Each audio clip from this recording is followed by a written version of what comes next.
Le Grand Matin Sud Radio, 7h, 8h30, Patrick Roger. Lévy sans interdit, Elisabeth Lévy, comme chaque matin du lundi au jeudi. Bonjour Elisabeth Lévy. Bonjour Patrick, bonjour à tous. Alors vous revenez sur la loi immigration, le projet dans son ensemble, et une idée qui a enflammé le Palais Bourbon, c'est la préférence nationale. Ah oui, c'était un peu Hollywood à l'Assemblée. Hier soir, les vierges effarouchées étaient de sortie. Fabien Roussel a affublé Marianne d'un bandeau sur l'œil façon Le Pen. Racisme à l'état brut a pleurniché Aurélien Taché. Déshonneur s'est enflammé Boris Vallaud. C'est la collaboration.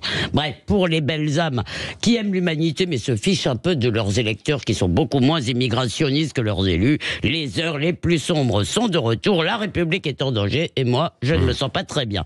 Bon. Si cette préférence nationale suscite autant de syncope, c'est d'abord parce qu'il y a national dedans, ça c'est un très vilain mot, et ensuite parce qu'elle figure depuis longtemps au programme du Rassemblement national, qui d'ailleurs parle plutôt maintenant de priorité que de préférence. Alors hier soir, donc toutes ces belles âmes n'avaient qu'un mot à la bouche, le péniste, et c'est le péniste sent tellement mauvais qu'une loi adoptée avec leur voix serait viciée, contaminée. Les 3 millions de pestiférés qui ont voté pour le RN au premier tour des législatives apprécieront certainement. Bon, mais vous pouvez admettre qu'on soit hostile à cette idée de préférence nationale. Quand Elisabeth on est Lévy. député de la nation, non. Pardon, je dois être un peu basique, mais non, je ne peux pas le comprendre parce que les élus, les députés sont élus pour défendre les intérêts de leurs électeurs, c'est-à-dire du peuple français.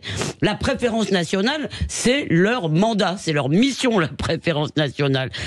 Alors d'abord, parlons de l'accusation de racisme, on voit vraiment pas d'où ça sort. C'est un mensonge éhonté puisque ils ne sont quand même pas assez idiots tous ces gens pour ne pas comprendre que dans le projet de loi, si vous voulez, un Français d'origine, un Français noir ou un Français arabe aura plus de droits qu'un Suédois ou qu'un Italien. Donc je vois pas où est le racisme dans cette affaire. Non mais quel est le rap? Non, François s'insurge déjà.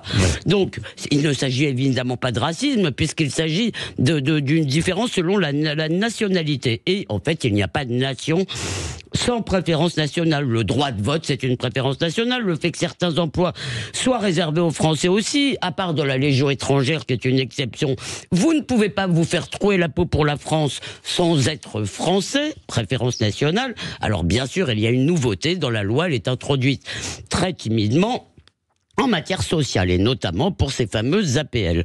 Or, dans ce domaine, il y a une constante, c'est la préférence immigrée de la gauche et de la droite qui s'est soumise à la gauche. Et d'ailleurs, elle a été terrorisée par Hollande, notamment en 2008. Il disait, on n'est pas là pour protéger seulement nos citoyens. Je suppose qu'il a une responsabilité pour le monde entier. Le préfet Michel Auboin montre comment le logement social a été en réalité le fer de lance d'une immigration incontrôlée, qu'il a joué un grand rôle. J'ai entendu votre auditeur tout à l'heure. Et rappelez-vous cette phrase hier d'Elisabeth Borne, quand même le grand guignol, là vraiment. Il y a des immigrés qui n'arrivent pas à se loger à Paris, a-t-elle dit. Bah oui, ça c'est un aveu que pour tous les Français qui n'arrivent pas à se loger à Paris, ça c'est pas grave. Quant à Anne Hidalgo, il paraît qu'elle continuera à verser les APL aux migrants, oui. Elle entre en résistance, a-t-elle dit. Oui, en résistance avec notre argent, bien sûr. Et moi, je me demande si on ne pourrait pas entrer en résistance contre notre mère, mais c'est une autre affaire.